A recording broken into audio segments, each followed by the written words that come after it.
Marcel. Verbalize nyo na po ba sa administration yung tungkol sa threat sa inyong buhay? Nabanggit niyo po kasi yun. Yes ma'am. Ay hindi pa ma'am.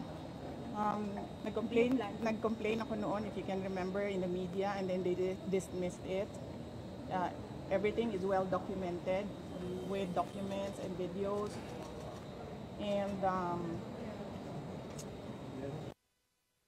nagsabi ang NSC na national security concern ang threat sa president, pero apparently they really do not consider the threat to the vice president as anything of a concern.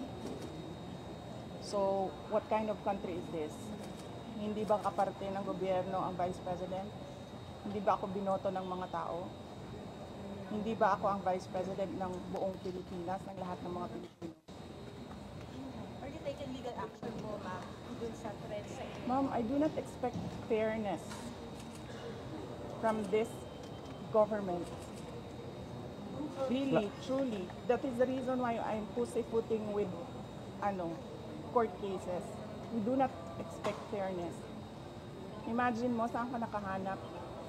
Na-admit na yung tao sa hospital, bigla na lang papasok, discharge na siya in less than an hour.